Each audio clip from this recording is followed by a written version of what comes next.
Ngayong araw, isang murang tattoo na naman ang ibibigay natin para sa repeat customer na taga-Tondo na galing pa all the way from New Zealand na tinatuan natin last time ng lion sa braso na ngayon ay healed na pero dagdagan pa raw namin ng angas. So automatic enhance. Sa akin wala naman tong problema dahil yun yung gusto niya. Pero okay naman sa akin yung previous result. Pero dahil sa gusto niyang dagdagan, di dadagdagan natin. Lagi naman yan always pwedeng dagdagan. Basta gusto ng client, di palag-palag yan. Anyway, client requested a cross tattoo with intricate patterns engraved and may mga tinik-tinik sa kanyang lower left forearm. Unang kita pa lang namin, binungad na kagad ni boss na nung napanood nila ng family niya yung video nung nakaraan, tawa daw siya ng tawa dahil ang dami ko raw nalalaman at kung paano ko raw natandaan yung mga pinagkikwento niya. Sabi ko, ganun talaga eh. Ang lupit ng pagkaka-interview no? Basta sobrang dami ko nalaman. Hindi ko pa naikwento lahat eh. Pero basta yun lang yung pwede sa vlog eh. At dahil may bago ako nalaman ngayon, may bago na naman akong kwento. Pero bago yun, naligaw pala kami kanina. Dahil unang beses to ng motor ko sa Manila, di ko gamay ang paggamit ng maps pagdating sa mga lane, ganyan. At dahil nagpapaturo pa rin ako about sa traffic regulations, may kasama akong backup driver, si Pinsan Don. Siya yung kasama ko sa break-in netong motor sa Quezon last week. Balik tayo sa ligaw. Mabuti na lang at maaga kami umalis dito sa bahay. Kaya naman, dumating naman kami ng medyo on time. Expected ko naman talaga na mangyayari yun, na mawala kami umalito sa directions. Pero iba pa rin talaga pag andun ka na sa moment.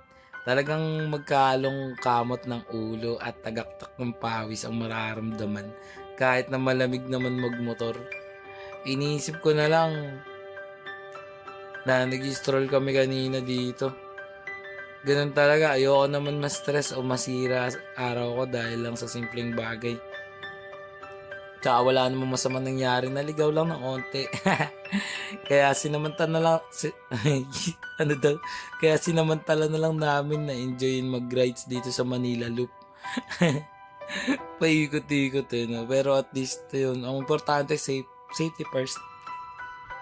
Ngayon, dito naman tayo kay Bossing Client. Alam nyo ba na ang alias neto ni Bossing sa ibang bansa Bosti? Ay, Boyti pala. Kasi daw, Boy Tondo. Pabiro niya pa nga na sinabi na ngayon daw, Boyti pa din yung itatawag sa kanya. Pero ang ibig sabihin naman daw, Boy Tattoo. Ang dami niya na kasing tattoo dito sa katawan niya. Full sleeve na yung right arm niya, tapos dito sa kaliwa, yung ginawa nating malaki. Pero masaya naman daw siya sa mga tattoos niya. Ito naman daw cross para sa kanyang religious beliefs. And yung nakaraan na Leon is Leo para sa kanya namang zodiac sign or horoscope o anong tawag din. Originally, simple lang yung gusto niyang design. Ang kaso, nagawa ko na yung design na yun before. And gusto ko sana ma-challenge ako para naman mag-level up din yung skills ko as a tattoo artist. Basta guys, ganun Don't worry kung di ako papayag sa lahat ng gusto niyong design. Pero sigurado namang mas maganda ang i-recommend ko dyan. Teka, napahaba na naman tong kwento ko. Para mabilis ang usapan, kontakin nyo na ako sa FB page More Than Vlogs. Text o tawagan ako sa cellphone number ko 0970-825-0395. Bago matapos tong video, alamin at panoorin muna natin ang tattoo client review. Boss, tapos na yung tattoo natin. Anong masasabi mo? Malupit ka talaga, boy. Saka ang alawat eh. You know. Rate mo na yan, boss. 1 to 10. Nung unang rate ko sa dito, 1 million eh. Baka mag 1 billion na to. Ang lakas natin kay Bossing. Dito lang yan sa Tondo, Manila. Ulit ka pa ba, boss?